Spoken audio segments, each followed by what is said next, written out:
오늘 말씀의 제목은 우리 머릿돌교의 미래에 대해서 제가 말씀을 드리겠습니다. 우리 머릿돌교는 어떻게 될 것인가?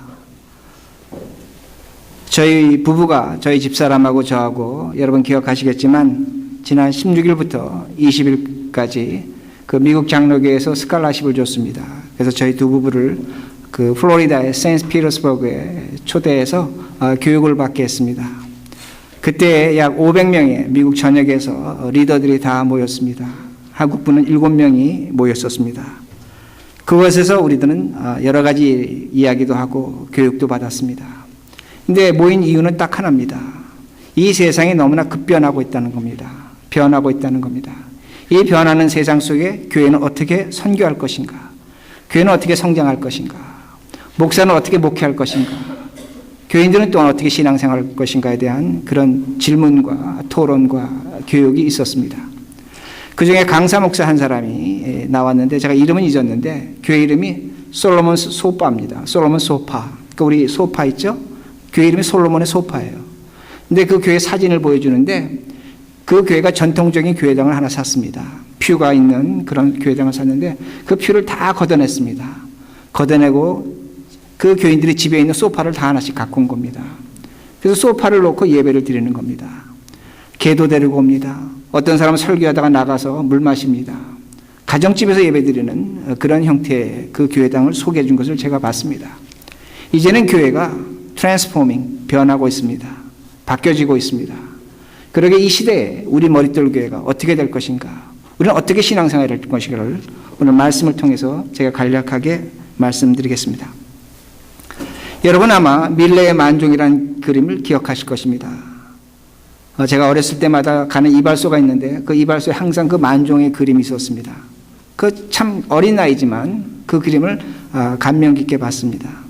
그림은 다른 것이 아닙니다.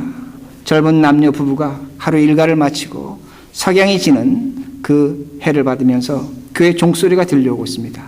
그 종소리에 맞춰서 기도하고 있는 그 모습이 됩니다. 이건 굉장히 상징적인 겁니다. 의미가 있는 겁니다. 400~500년 전만 해도 교회는 세상을 지배했습니다. 사람들은 교회 종소리를 듣고 일어나서 일을 나갔고 그 교회 종소리를 듣고 밥을 먹었고 그 교회 종소리를 듣고 잠자리에 들었다는 말씀이 됩니다. 교회가 그들의 삶을 지배했다는 겁니다. 교회가 세상의 중심이었습니다. 그러기에 그 교회 종소리, 그 그림이 그런 것을 의미한다는 겁니다. 당시의 목회자는 재판도 했습니다. 그리고 목회자의 권위 대단했습니다. 교회가 이렇게 저렇게 말하면 그걸 모든 사람 믿었습니다. 의심하지 않았다는 겁니다.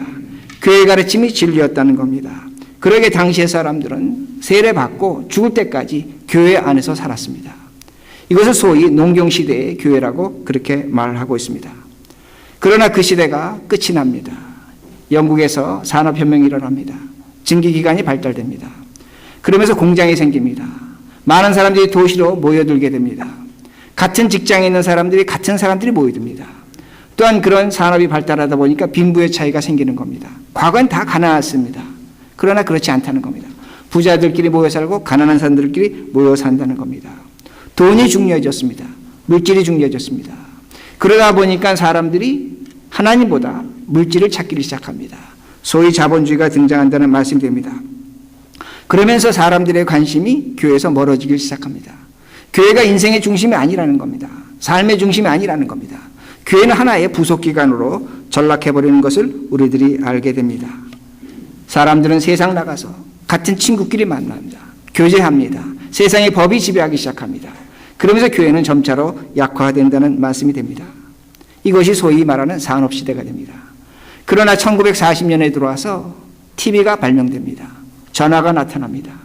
그때부터 사람들은 많은 소식을 서로 주고받기를 시작합니다. 소위 정보시대라는 겁니다. 지식시대라는 시대를 우리들이 살게 됩니다. 그러면서 각 분야의 전문가들이 나옵니다. 전문가들이 나오면서 그 전문가가 세상을 지배합니다. 산업 현장에서 일하는 공장에서 일하는 사람보다 전문가들이 더 많은 대우를 받습니다. 더 존경을 받는다는 겁니다. 그리고 그 전문가에 의해서 이 세상이 끌려져가는 것을 보게 됩니다. 그러면서 교회는 점차로 약화됩니다. 그러게 교회도 그 세상의 전문화를 배웁니다. 목사는 설교를 중심으로 합니다. 장로들은 당회를 중심으로 행정을 중심으로 합니다. 집사들은 교회에서 봉사를 중심으로 한다는 겁니다. 전문화돼 간다는 겁니다. 세분화돼 간다는 겁니다. 그러면서 목사들이 설교하면서 세상의 심리학을 차용하기 시작합니다. 교회 주일학교는 아동 심리학을 들여오기를 시작합니다. 여러분이 전도하십니다. 여러분이 전도하는 것은 당시에 세상에서 판매 기법을 차용한 것이라는 것을 우리들이 알 수 있다는 겁니다. 교회가 세상을 따라갑니다. 이제 뒤바뀐 겁니다. 교회가 세상을 따라가면서 세상에서 교회의 지도적인 위치를 상실합니다. 교회는 세상의 하나의 부속기관으로 세상보다 열등한 기관으로 전락해버리는 것을 우리들이 알 수가 있습니다. 그러면 이 시대는 어떤 시대인가입니다. 이 시대는 사람들이 더 이상 교회 종소리를 듣지 않습니다. 미국만 해도 산업시대가 아닙니다. 또한 더 이상 정보와 지식이 지배하는 시대가 아니라는 겁니다. 오늘 우리들이 살아가는 이 시대는 인터넷이라는 그런 하나의 문명이 이 시대를 지배하고 있다는 말씀이 됩니다. 인터넷은 무엇인가? 시간과 공간을 없애버렸습니다. 오늘 우리들이 낮입니다. 서울은 밤일 겁니다. 그러나 인터넷으로 서울의 실시간, 서울에 있는 상황을 우리가 볼 수 있습니다. 들을 수 있습니다. 서울에서도 우리 오늘의 이 사건, 우리 예배 드리는 걸 얼마든지 볼 수 있다는 겁니다. 시간과 공간의 개념이 없어졌다는 겁니다. 시간과 공간의 개념이 없어졌다는 것은 경계가 없어졌다는 겁니다. 이 시대의 특징입니다. 그러게 시리아에서 지금 사태가 나고 있는데 왜 사태가 났는가? 경계선이 없어진 겁니다. 경계선이 없어진 겁니다. 인종의 경계선이 없어지고 국가의 경계선이 없어졌고 자본의 경계선이 없어진 겁니다. 이 경계선이 무너지면서 사람들의 개념이 무너지기 시작합니다. 가장 크게 무너지는 것 중에 하나가 뭐냐면 가족의 개념이 무너지는 겁니다. 엄마, 아버지, 부모에 대한 권위가 사라지는 겁니다. 어른에 대한 존경심이 사라지고 있는 것을 우리들이 볼 수가 있습니다. 심지어는 지식의 경계도 무너지고 있습니다. 저 아프리카의 가난한 애들이, 저 인도의 빈민가 애들이 인터넷을 통해서 미국의 대학 강의를 듣습니다. 학점을 땁니다. 이제는 미국이라는 나라 이 안에 있는 것이 아니라 세상 각곳에 이 미국에 있는 정보와 소식이 전해지고 있는 것을 우리들이 분명히 알 수 있다는 겁니다. 그럼 기독교는 어떻게 됐는가 합니다. 기독교는 이제 이 세상에서 세상의 수많은 종교 중에 하나의 종교로 전락하고 말았다는 겁니다. 제가 농경시대의 기독교는 세상의 중심이었다고 말씀을 드렸습니다. 그러나 더 이상 그것을 세상이 인정해 주지 않습니다. 오늘도 우리들이 나가서 예수 그리스도 길이요 진리요 생명이라고 얘기한다면 세상 사람은 우리를 비웃습니다. 어떻게 너가 믿는 예수만 진리라고 얘기합니다. 불교도 진리다, 이것도 진리다 이렇게 말하고 있다는 겁니다. 여러분 이걸 확인하고 싶으십니까? 여러분 자녀한테 가서 물어보시기 바랍니다. 내가 믿는 하나님, 우리가 믿는 하나님만이 진리이다. 애들이 엄마 아빠에서는 그래 맞아 엄마 아빠 이렇게 얘기할 줄 모릅니다. 그러나 걔네들이 학교에서 배우는 건 그렇지 않습니다. 이 세상에 다양한 종교가 진리라고 우리 자녀들은 벌써 그렇게 배우고 있다는 말씀이 됩니다. 그러기에 교회가 어려운 것입니다. 그러기에 전도가 안 되는 겁니다. 교회가 성장하지 못하는 겁니다. 오늘날 우리들이 갖고 있는 교회에 대한 개념이 바뀌어지고 있다는 말씀입니다. 우리의 자녀들은 더 이상 신앙에 관심을 갖지 않습니다. 부모 눈치 보고 교회 나올지는 모릅니다. 그러나 그들의 마음속에 벌써 다른 생각하고 있다는 것을 우리들이 얼마든지 알 수 있다는 겁니다. 그러게 제가 이번에 플로리다에 가서 교육받은 것이 이런 것입니다. 우리가 과연 어떻게 전도해야 될 것인가, 선교해야 될 것인가, 어떻게 교회를 이끌어갈 것인가, 교회 리더로서 고민이라는 겁니다. 많은 얘기를 나눴습니다.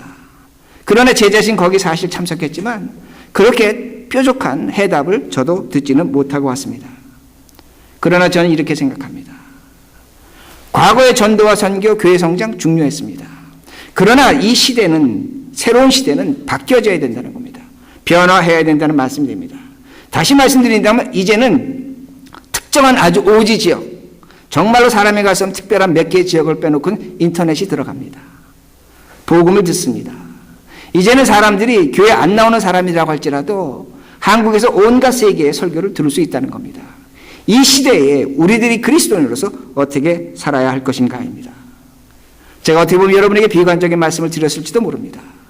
농경 시대를 지나서 산업 시대를 지나서 지식과 정보의 시대를 지나서 글로벌 세계화 시대를 지나면서 인터넷 시대를 지나면서 교회는 점차 약화되고 있는 것 같다는 겁니다. 그러나 교회 역사를 보자는 겁니다. 교회 2000년 역사를 보면 교회는 항상 세상 앞에서 풍전등화와 같았습니다. 위기를 맞았습니다. 그러나 그때마다 하나님께서는 그 교회를 새롭게 세워 가셨습니다. 엘리야가 하나님 앞에 도대체 하나님 믿는 사람이 어딨냐고 했을 때 하나님께서 엘리야에게 말씀하시기를 숨겨놓은 자, 즉 7,000명 있다고 말씀하셨습니다. 바알에게 무릎 꿇지 않은 7,000명 있다고 말씀하셨습니다. 그러기에 오늘 저는 여러분들에게 우리 머릿돌 교회가 이 세상에 무릎 꿇지 않는 7,000명의 그런 남겨진 자가 되어야 한다는 말씀이 됩니다. 그러기 오늘 5절 말씀에 이렇게 말씀합니다. 우리는 우리를 전파하는 것이 아니라 오직 그리스도 예수의 주 되신 것과 또 예수를 위하여 우리가 너의 종된 것을 전파함이라. 바울은 얘기합니다. 내가 나서지 않겠다는 겁니다. 내 이름을 높이지 않겠다는 겁니다. 우리 주 예수 그리스도가 하나님을 전파하겠다는 겁니다. 예수가 하나님이라는 겁니다. 그러기에 예수가 하나님 되심을 전파하기 위해서 나는 너희들의 사람의 종이 되겠다고 바울은 그렇게 말하고 있습니다. 이것이 우리와 무슨 상관이 있는가입니다. 우리가 이제 뉴밀포드 지역으로 이사를 가게 될 것입니다. 그 지역에 한국 분들이 거의 없는 것 같습니다. 제가 공청회 가서 한 가지 그 멤버로부터 질문당한 것이 이겁니다. 너희 교회 한국 분 중에 이 타운에 사는 사람이 있느냐? 제가 없다고 얘기했습니다. 근데 사람들이 막 웃습니다. 왜 웃을까요? 왜 웃을까요? 다른 것이 아닙니다. 그 밀포드 지역이 우리를 그렇게 환영해 주는 것 같지는 않습니다. 제 솔직한 심정입니다. 그 지역 주민이 우리 교회에 나오는가? 그렇지 않습니다. 우리가 그 지역에 세금을 내는가? 그렇지도 않습니다. 우리는 그 지역에 가서 오히려 교통 혼잡만 일으키고 오는 겁니다. 그러게 그들이 우리를 그렇게 기뻐하며 받아주지 않는 것 같다는 말씀이 됩니다. 여러분, 우리 오늘 주보에도 나눠드렸지만, 종이 나눠드렸지만, 그 회당이 아주 특별합니다. 동네 한복판에 있습니다. 근데 다른 곳에는 얼마든지 길가에 양편에 차를 파킹할 수가 있습니다. 근데 해당 주변만 그 양쪽으로 해갖고 양쪽 차선에 한쪽 편만 파킹하고 한쪽 편은 파킹을 하지 못하겠습니다. 유대인 그 회당장이 저한테 얘기합니다. 우린 유대인으로서 차별을 받았다는 겁니다. 그러니까 너희들 한국 사람이 들어와서 이걸 고쳐내라는 겁니다. 자기는 그렇게 거기서 몇십 년 동안 다른 길을 다 파킹하는데 우리 길만 양쪽, 그것도 양쪽, 한쪽만 파킹해갔다고 그렇게 불평하는 것을 제가 들었습니다. 근데 제가 그 말을 들으며 그런 생각을 했습니다. 우리들이 과연 유대인보다 나은 입장으로 그 동네에 들어가고 있는 겁니다. 그렇지 않습니다. 여러분, 뉴밀포드 지역에 왜 유대인들이 들어갔습니까? 2차 세계대전 때 많은 유대인들이 가서 전쟁에 가서 싸웠습니다. 죽은 사람이 있습니다. 그들이 뉴밀포드 지역에 들어온 겁니다. 그리고 회당을 세운 겁니다. 그들은 그 지역에서 자신들의 권리를 주장할 수 있습니다. 왜? 전쟁 나가서 죽은 사람들이 유대인이기 때문에. 제가 이번에 가보니까 그 회당 앞에 죽은 전사들의 그 명패가 있었습니다. 이번에 그걸 떼어간 것을 제가 봤습니다. 우린 뭡니까? 우린 그 동네에 가서 아무것도 한 것 없습니다. 그야말로 세금 한 푼 내지 않습니다. 그 동네 가서 우린 어쩌면 혼잡하게 만들어 놓을지도 모른다는 겁니다. 그러게 제가 지난번 레코드자하고 인터뷰할 때도 얘기했지만 여러분이 지금 인구로 대해서 신앙생활하는 것하고 거기 가서는 달라지셔야 됩니다. 정말로 바뀌어져야 됩니다. 왜? 우리가 가는 지역이 새로운 지역입니다. 새롭게 마음먹고 새로운 태도를 가져야 한다는 말씀이 됩니다. 어쩌면 우리에게 좋은 기회일지도 모릅니다. 제가 말씀드린 것처럼 글로벌 시대, 인터넷 시대에는, 세계화 시대는 경계선이 무너지고 있습니다. 그래서 좀 전에 말씀드린 것처럼 가족 간의 경계선이 무너지고 있습니다. 국가 간의 경계선이 무너지고 있습니다. 똑같다는 겁니다. 우리가 그곳에 가서 뉴밀포드 주민이 되어야 됩니다. 동시에 뉴밀포드 주민이 우리와 같은 한국 사람이 되어야 된다는 말씀입니다. 그러기 위해서 우리가 무엇이 될 것인가? 그들의 종이 되어야 합니다. 예수 그리스도의 십자가를 나타내야 된다는 겁니다. 그리스도가 하나님인 걸 나타내야 된다는 겁니다. 그러기에 바울은 말합니다. 내가 너희들의 종이 되겠다는 겁니다. 무엇 때문에? 예수를 나타내기 위해서 종이 되겠다고 그렇게 이야기합니다. 여러분이 그 동네 가셔서 그 주민들을 섬기셔야 한다는 것입니다. 만약에 동네가 우리 교회를 무슨 모임으로 쓰겠다면 그 교회의 건물을 사용하도록 허락해야 된다는 말씀이 됩니다. 그러기에 제가 지금부터 말씀드린 것을 잔소리라고 생각하지 마시기 바랍니다. 여러분 무시한다고 생각하지 마시라는 말씀이 됩니다. 앞으로 우리 머릿돌 교회 교인들이 그 지역에 가서 교회 오실 때는 반드시 정장하시기 바랍니다. 남자분들은 정장하시기 바랍니다. 여자분들도 정장하시기 바랍니다. 이건 민족적인 것도 있습니다. 한국 사람의 자긍심도 있습니다. 그러나 제가 여러분들에게 부탁드리고 싶은 것은 무엇이냐면 우리 안에 예수 그리스도를 나타내야 된다는 말씀이 됩니다. 우리 교회가 파킹장이 하나도 없습니다. MB뱅크에서 우리에게 파킹을 허락했습니다. 27대 정도 파킹할 수 있습니다. 그 앞에 큰 차선이 있습니다. 여러분 반드시 길 건너실 때 신호등 이용한 횡단보도로 사용하시기 바랍니다. 왜 그래야 되는가? 무엇 때문에 그래야 되는가? 예수 때문에 그렇습니다. 그들은 우리를 보는 것이 아니라 우리 길 걷는 모습에서 예수 그리스도를 본다는 말씀이 됩니다. 파킹이 하나도 없습니다. 길거리에 파킹해야 됩니다. 파킹하지 말라는 자리에 파킹하지 마셔야 합니다. 남의 드라이브에 막으시면 안 됩니다. 거기서 보시면 곳곳에 드라이브에 파킹하지 말라고 팻말이 서 있는 것을 볼 수가 있습니다. 무엇을 때문에 우리가 그렇게 해야 되는가? 한국 사람입니다. 더 나아가서 예수 그리스도를 나타내셔야 된다는 말씀이 됩니다. 여러분이 파킹하고 오시다 보면 동네 주민을 만나게 될 것입니다. 모른 척하지 마시기 바랍니다. 입에서 말이 떨어지지 않는다고 할지라도 영어를 못한다고 할지라도 하이라고 인사하시기 바랍니다. 왜 그래야 되는가? 무엇 때문에 그래야 되는가? 그들의 종이 되어야 된다는 겁니다. 그리스도를 나타내야 된다는 그 말씀이 됩니다. 우리의 정중함과 우리의 예의스러움이 하나님을 나타낸다는 말씀이 됩니다. 이것이 이 시대의 전도입니다. 이것이 이 시대의 선교라는 겁니다. 제가 목사관에 있다 보면 여호와의 증인들이 자주 찾아옵니다. 흑인들이 찾아옵니다. 저는 문 열고 얘기합니다. 나는 개신교 목사입니다. 여기 목사관입니다. 절대로 안 갑니다. 목사라도 내 전도 받으라는 겁니다. 내 선교 받으라는 겁니다. 흑인들이 옵니다. 백인들이 옵니다.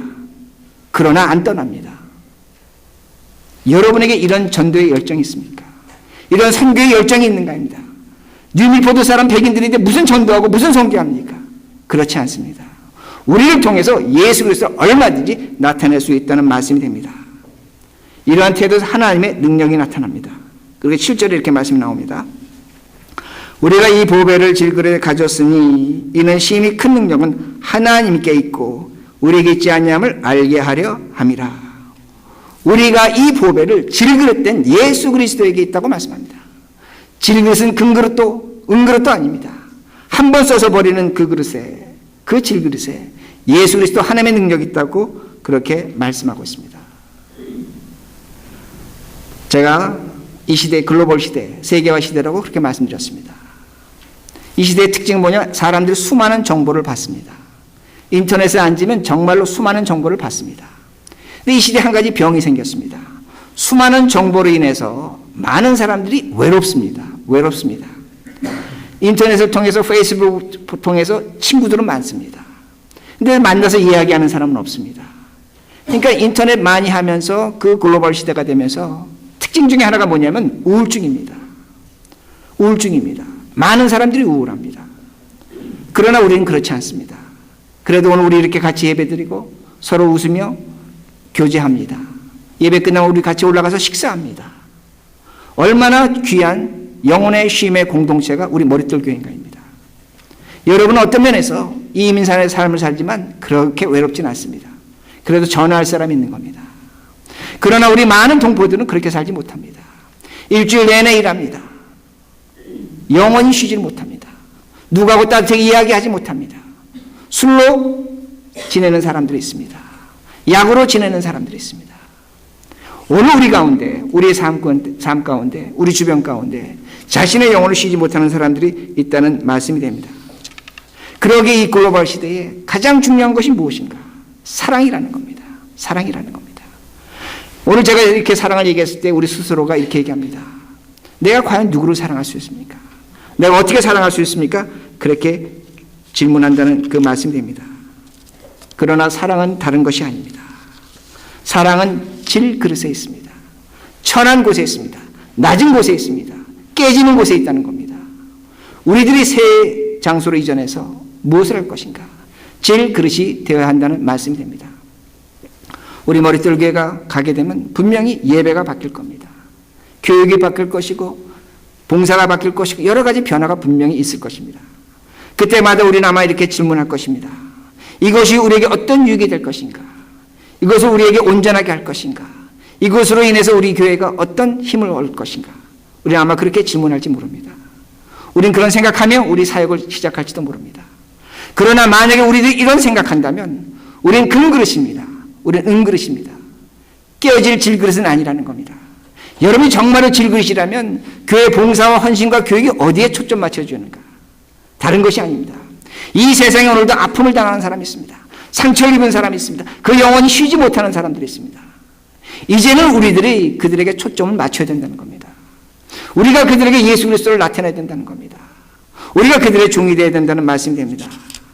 그러기에 오늘 우리들의 신앙생활이 바뀌어져야 합니다. 어떻게 바뀌어져야 되는가? 깨어진 질그릇의 모습으로 교회를 섬겨야 한다는 말씀이 됩니다. 질그릇으로 섬기다 보면 아픔이 생깁니다. 성교분분합니다. 배신을 당합니다. 이해할 수 없는 일을 당합니다. 뒤에서 욕을 먹습니다.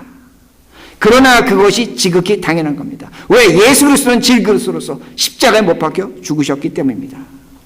그러게 8절과 9절에 이렇게 말씀합니다. 우리가 사방으로 우겨쌈을 당하여도 쌓이지 아니하며 답답한 일을 당하여도 낙심하지 아니하며 박해를 받아도 버림받지 아니하며 거꾸로 뜨림을 당하여도 망하지 아니하고. 질그릇은 망하지 않습니다. 깨지지 않습니다. 깨질 것 같지만 깨지지 않습니다. 버림을 당할 것 같지만 버림을 당하지 않는다고 성경은 말씀합니다. 질그릇으로 살아갈 때 이 세상을 이길 수 있는 능력과 힘이 있다고 분명히 성경은 가르쳐주고 있습니다. 그러기 10절에 이렇게 말씀합니다. 우리가 항상 예수의 죽음을 등에 몸에 짊어짐은 예수의 생명이 또한 우리 몸에 나타나게 하려 함이라. 예수 그리스도의 십자가의 죽음이 내 죽음이라는 겁니다. 나의 죽음이라는 겁니다. 내 십자가가 있어야 된다는 겁니다. 내 십자가를 질 때에 나의 십자가가 있을 때 예수의 생명이 나타난다고 성경은 말씀하고 있습니다. 우리에게 예수의 생명이 얻을 수 있는 길이 있다는 겁니다. 그건 나의 십자가에서만 주어진다고 성경은 말씀하고 있습니다. 제가 최근에 자료 하나 봤습니다. 한국외교통상부에서 2012년 동안 한국에서 미국으로 이민 온 숫자가 여러분 몇 명인 줄 아십니까?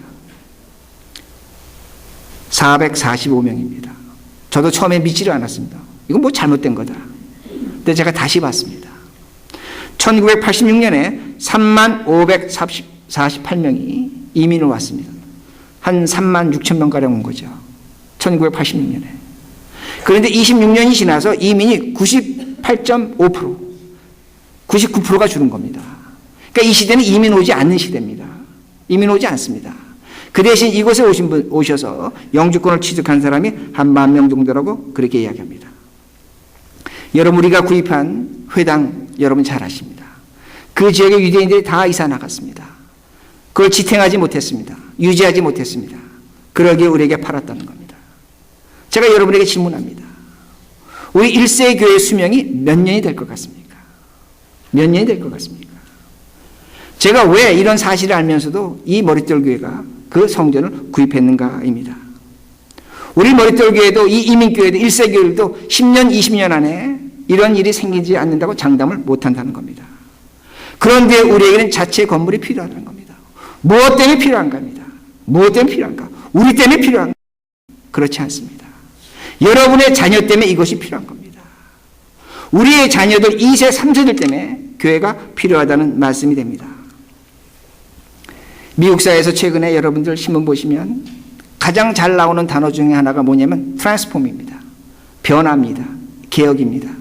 또 한 가지 단어는 트랜지셔널입니다. 임시적이라는 겁니다. 과도적이라는 겁니다. 이 단어를 많이 쓰고 있습니다. 이 세상이 확실하지 않다는 겁니다. 그러기에 여러분들, 제가 한번 말씀드렸지만 사회철학자 지그먼트 바우만이라는 사람이 있습니다. 그가 아주 정확하게 설파했습니다. 나는 그 말을 아주 정확하게, 아주 맞게 말한다고 생각합니다. 이 시대는 물과 같다고 얘기합니다. 유동적이라는 겁니다. 확실한 게 없다는 겁니다. 확실한 게 없는 이 시대에, 미래가 불확실한 시대에 우리는 왜 이 건물을 구입하고 왜 우리는 그곳으로 이사 가야 되는가? 다른 것이 아닙니다. 예수의 생명이 나타나야 합니다. 여러분과 우리의 삶 속에 예수의 생명이 나타나서 그 생명을 보고 우리 자녀들이, 우리 2세, 3세들이 정말로 다민족이 사는 이 미국에서 살아갈 수 있다는 겁니다. 이것이 교회라는 것입니다. 이것이 이 시대의 교회라는 것입니다. 하나님께 예배드릴 수 있는 그 장소가 되는 겁니다. 그러게 다시 말씀드립니다. 우리에게 나의 십자가가 나타나야 한다는 겁니다.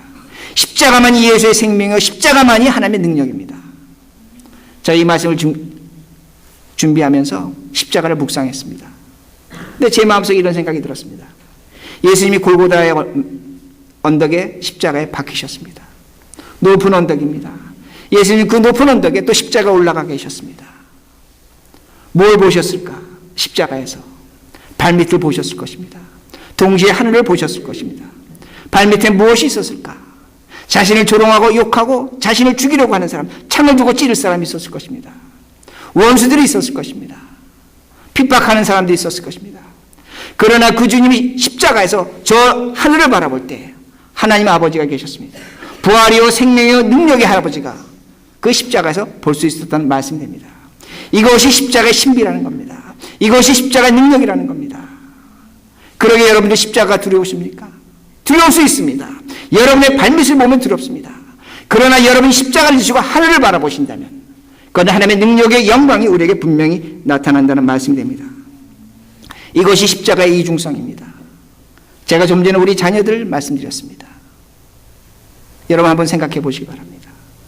우리 교회도 이런 현상이 나타나고 있는데 지금 2세들이 30대, 40대, 50대 올라가는 2세들이 있습니다. 50대 초반도 있습니다. 이상하게 그들이 한국교회를 떠났습니다. 부모를 원망했습니다. 그런데 그들이 지치고 지쳐서 지금 교회로 돌아오고 있다는 겁니다. 1세 교회로 돌아오고 있다는 겁니다. 왜 이런 일이 일어나는 겁니다. 여러분 알래스카 연어가 그 알래스카 그 산천에서 있다가 부하돼서 바다로 나갑니다. 바다에서 시컷 활개치고 옵니다. 그러나 그들이 자신이 태어난 곳으로 옵니다. 그때 그 모습 보시면 여러분 아실 것입니다. 찢어졌습니다. 터졌습니다. 죽기 일보 직전입니다. 그러나 그곳에 와서 알을 까고 죽는다는 그 말씀이 됩니다. 이것이 우리의 자녀들입니다. 우리의 후손들이라는 겁니다. 여러분이 피땀 흘려 세우신 이 교회 속에서 우리의 자녀들이 언젠가는 쉼을 얻을 것입니다. 생명을 얻을 것입니다. 그러게 오늘 우리들이 십자가 지고 사는 것이 괴로울 수 있습니다. 고통스러울 수 있습니다. 그들 위해서 우리가 투자하는 것이 어려울 수 있습니다. 그러나 언젠가는 우리가 그들에게 하나님의 소식을 전하는 겁니다. 생명을 전하는 겁니다.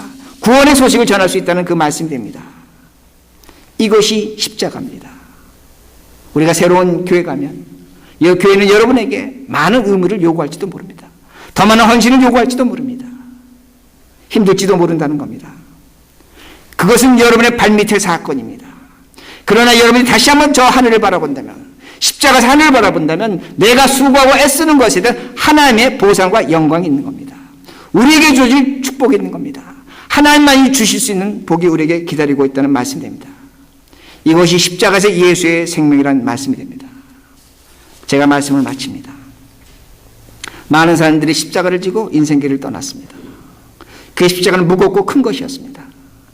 그러니까 어떤 사람들은 그 십자가를 톱으로 잘라냈습니다. 어떤 사람은 칼로 잘라냈습니다. 그러니까 어떤 십자가는 나무 몽둥이와 같이 조그매졌습니다. 어떤 십자가는 귀에 걸 만한 것으로 됐습니다. 근데 어떤 미련한 사람들은 그 십자가를 지고 정말로 힘들게 길을 가고 있습니다. 사람들이 조롱합니다. 이것도 십자가야. 이 작은 것도 십자가야. 너 왜 이렇게 큰 십자가, 무거운 십자가 지고 가냐고 그렇게 얘기합니다. 저녁이 됐습니다. 목적지에 도착했습니다. 그들 앞에 큰 도랑이 나타났습니다. 근데 그 도랑을 사람이 뛰어서 건널 수가 없습니다. 십자가를 놓고 건너가야 됩니다. 자신의 십자가를 무겁게 지고 온 사람들, 힘들게 지고 온 사람들, 그 도랑에 걸쳐놨습니다. 그리고 건너갔습니다. 그러나 자신의 십자가를 몽둥이처럼 작게 만든 사람들, 귀고리로 한 사람들 건너가지 못합니다. 왜 건너가지 못합니까? 그 강 건너편에, 도랑 건너편에 예수 그리스도가 서 계셨다는 말씀이 됩니다. 이것이 십자가입니다. 그러게 말씀을 마칩니다. 여러분의 십자가를 찾으시기 바랍니다. 지극히 사소한 곳에 있는 겁니다. 이제는 교회 오실 때 정장하고 오시기 바랍니다. 주민 만나면 인사하시기 바랍니다. 파킹 올바르게 하시기 바랍니다. 무례하지 마시기 바랍니다. 한국 사람의 긍지도 보여줘야 되지만 예수 그리스도의 십자가를 나타내시라는 말씀입니다. 이제는 우리 머릿돌 교회가 영혼의 힘을 얻지 못하는 우리 동포들, 어렵게 사는 사람들에게 우리의 프로그램과 우리의 예배와 우리의 모든 것이 변화되어야 될 것입니다. 마지막으로 여러분들이 십자가 지시기 바랍니다. 우리의 자녀를 위해서, 우리의 후손을 위해서 이 교회가 그렇게 사용될 것입니다. 그것을 기대하시고 소망하시고 새로운 장소에 가서 하나님을 만나시는 우리 모두가 되기를 간절히 바랍니다.